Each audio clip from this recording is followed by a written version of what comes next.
যেদিন pay scale কার্যকর হবে সেদিন থেকে আমাকে সকল আর্থিক সুবিধা দিতে হবে। এখন আপনি আমাকে 2 ধাপে দেন আর 3 ধাপে দেন, কোনো সমস্যা নেই। আপনার ভান্ডে যদি টাকা না থাকে আপনি আমাকে পরে দেন, কিন্তু আমাকে বকেয়া দিতে হবে। আমাদের দাবি হচ্ছে পে স্কেলটা এক ধাপেই যাতে বাস্তবায়ন হয়, মানে 1 পয়সার বেনিফিট আসবে না। স্কেল বাস্তবায়ন করা এখন কিন্তু সরকার পক্ষে সম্ভব নয়। সেই মূল্যস্ফীতির চাপটা কমানোর জন্য কিন্তু এই পরিকল্পনাটা একটা অংশ। আপনাদের পরিকল্পনা কি? না, আমাদের পরিকল্পনা বলতে আমাদের যে দাবি জি, এবং অতীতে যে পে স্কেলগুলি বাস্তবায়ন হয়েছে সেইটার আলোকেই বলছি।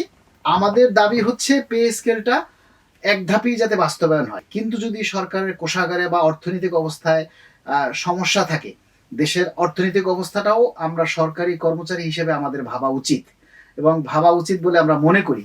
তাহলে সেই ক্ষেত্রে আমরা সরকারকে সহযোগিতা করতে চাই এবং সহযোগিতার অংশ হিসেবেই আমরা 2 ধাপে এটা বাস্তবায়ন করার জন্য আমরা দাবি জানাচ্ছি। এখন 2 ধাপটা কিভাবে? 2 ধাপটা কিভাবে? 2 ধাপটা হচ্ছে আমাকে আপনি যখন থেকেই এটা কার্যকর করবেন তখন থেকে আমাকে মূল বেসিকটা পুরোটা দেন, মূল বেসিকটা দিবেন।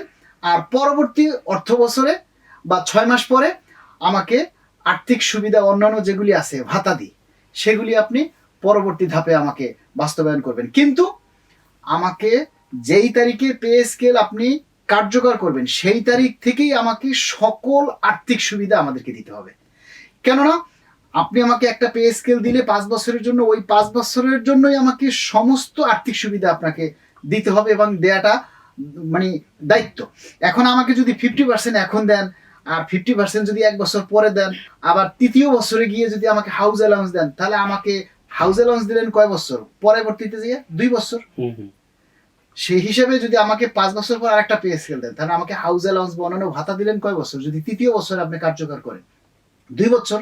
কিন্তু আমি কি প্রাপ্য কত বছরে? 5 বছর। 5 বছরে। তাহলে আমাকে যেদিন আপনি ইমপ্লিমেন্ট করবেন, পে স্কেল যেদিন কার্যকর করবেন, সেদিন থেকেই আমাকে সকল সুযোগ সুবিধা আমাকে দিতে হবে। আপনার ফান্ডে বা আপনার এখন টাকা নেই, ফাইন, আমাকে পরে দেন, কিন্তু পরে আমাকে সাপ্লিমেন্টারি বিল করে আমাকে বকেয়া হিসেবে দেন, তাহলে তো আমার কোনো সমস্যা নেই, আমার আপত্তি থাকার কথা না। কিন্তু আপনি যদি বলেন যে না, ওই 3 বছরের পরে যখন কার্যকর তখন থেকে আমি এই 2 বছরের বকেয়া পাবো না, তাহলে তো আমার এই পে স্কেল দেয়া না দেওয়ার কোনো কিছু মানে কোনো উপকার আসবে না। আমাকে 50% সুবিধা দেবেন এখন, 50% দেবেন পরের বছরে, আবার তার পরের বছর থেকে আপনি আমাকে অন্যান্য ভাতা দিয়ে দিবেন। এটা আসলে তো কোনো মানে আমাদের কর্মচারী অঙ্গনে এটা আসলে কোনো বেনিফিট আসবে না, 1 পয়সার বেনিফিট আসবে না।